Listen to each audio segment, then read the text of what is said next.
it was you, and I quote it all the time.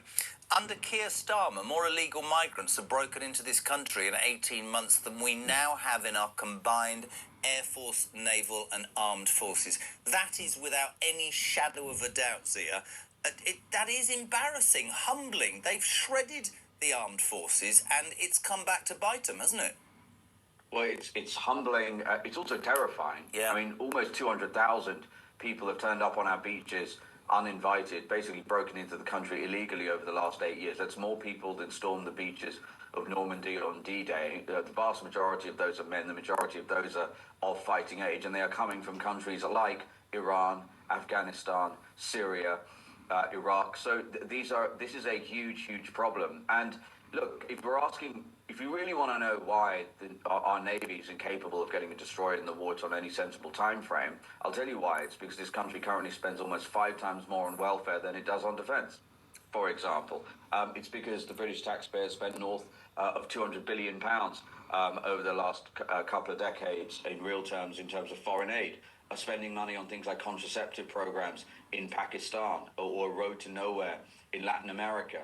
Or education programs which involve vending machines in sub-Saharan Africa. We've got to put the British people first. And look, should Britain at some point, would it be nice to have a foreign aid program and feel good about ourselves? Sure. Can we afford to do that when so many people are struggling? There's always no money left, right? That's what we're always told. I mean, this will also really be even more upsetting for people, because yesterday, maybe we're going to come on to this, but probably one of the most extraordinary announcements from any Home Secretary I've seen in my lifetime. Labour announcing they're now going to start offering £40,000 effectively rewards for breaking into Britain. Can I hold this up? Because Zia, you jumped it, but I'm absolutely happy. Well, I'm not happy. I've never seen a response to it. Ladies and gentlemen, this government, irrespective of what you make of whether we should have been in those first attacks or whether Keir Starmer is stupid enough to think that you can negotiate with people who blow people up, yesterday, even by their standards, Labour hit an all-time low. They have decided that the way to deal with thousands of people coming to this country illegally is to say, thank you for coming for 18 months. I hope you've enjoyed the hotel and the mobile phone and the free dental care. I know you've broken the law, but we're humanitarians and we care. So there is £40,000 of tax-free British taxpayers' money to make you go home. I don't have words to describe how stupid, how unfair, that's the word, and how utterly immoral that is as a policy. Exactly. What a disgraceful message to send hard-working British taxpayers. What Labour are saying they're going to do is give £40,000, again, tax-free, to illegal migrants, effectively as a reward for breaking into our country.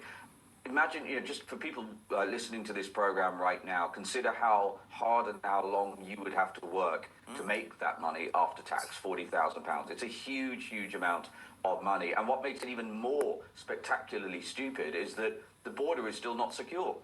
Thousands of people have turned up on our beaches illegally already this year. And so all that means is, to the degree they are going to get anyone to accept this £40,000, and they may well do because it's such a large amount of money, they're going to come straight back. And all Shabana Mahmood, Labour's Home Secretary, has done here is do a huge favour for the people smugglers. If people smuggling gangs were listed companies, their shares would be up 200% yesterday, because their profit margins are going to go through the roof. They'll be the only ones who are rubbing their hands with glee. But I'll tell you who won't be rubbing their hands with glee is the long-suffering British taxpayer. Look, there's only one way to deal with this problem, and the reason why you get ever more fantastical, insane ideas coming out of the political class is because none of them have the courage and the guts and the wherewithal to actually do what's necessary. We need to leave the ECHR, disapply every other international treaty that would otherwise be used to frustrate deportations. We need to launch a mass deportation program, create a dedicated agency with a single mission to track down, detain and deport not just the people who just arrived on a boat, but every single illegal migrant that is already in the country. That is the way you solve this problem. By the way, Shabana Mahmood has made crystal clear she's not going to do a single one of those things. Instead, she's going to start spraying taxpayer money with even more extraordinary abandon at people who break our laws. Can I actually justify completely what you said, Zia? Couldn't agree more. I had a voice note in the first hour of the programme this morning, break your heart. This absolutely nails what millions of people in this country feel about the ludicrous let's give failed asylum seekers 40 grand to leave. Morning, Sarah. Good morning, Jeremy. It's Sarah from Croydon. I don't even have the energy to be angry today. I shed a little tear because everything's broken. I'm self-employed. I work very hard 7 days a week. I received no government support through COVID, but I kept going and I work hard. I don't earn £40,000 a year. I don't, and I'm okay with that. I have a really successful business, but because of decisions that consecutive governments have made, I'm financially worse off than I've ever been in my life. But I'm okay. I'm my own boss and I'm doing my own thing, but every decision they are making is destroying me. And I'm fed up with it, and I can't keep watching it on the news. This country, we are losing it, and it breaks my heart. But I'll keep watching Talk because I know there are people out there that feel the same as me, and we will keep up the fight. Thanks, Jeremy. That's the point of why we do this, why I do this, and why you do what you do, Zia. Sarah works all her life, and genuinely you can hear the emotion. She's saying to her government, how unfair is it that I play by the rules, I do everything right, and my life is worse than somebody who breaks into our country illegally?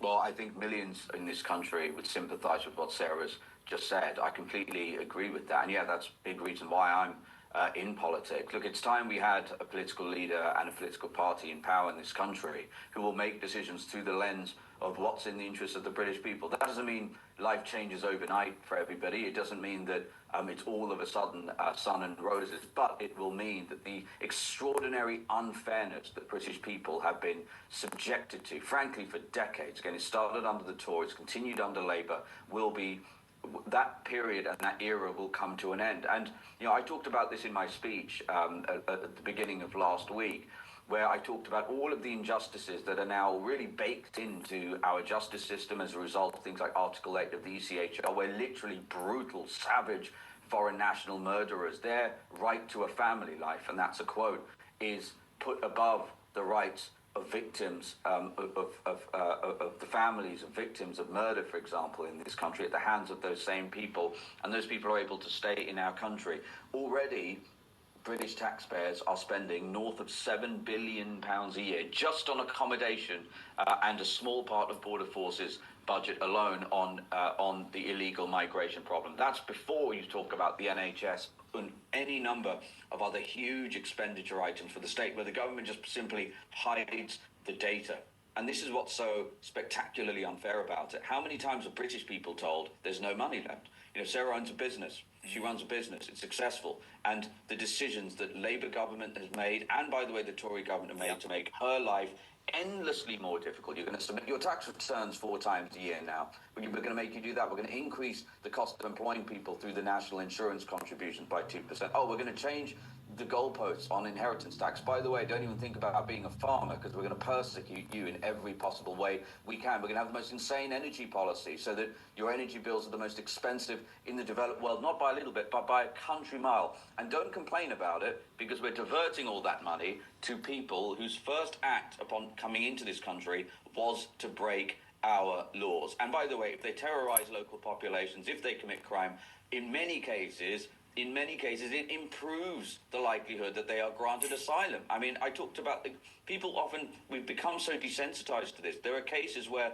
men have committed rapes on British women, and the judge has said, well, we can't now deport this man back to Afghanistan because the rapist might be in a spot of bother with the Taliban if we send him back. That is the absurdity of the current situation in this country. Now, I will say this too. Imagine we had a Prime Minister like Nigel Farage who will do the opposite of these things. To the degree there are zero-sum decisions to be made, they will always be made in favour of British citizens. We will put British people first. And I want to say it again. If you come to this country illegally under a reform government, or if you're already here in the country illegally under a reform government, you won't be wandering around the streets, you won't be getting free activities, you will be detained and you will be deported.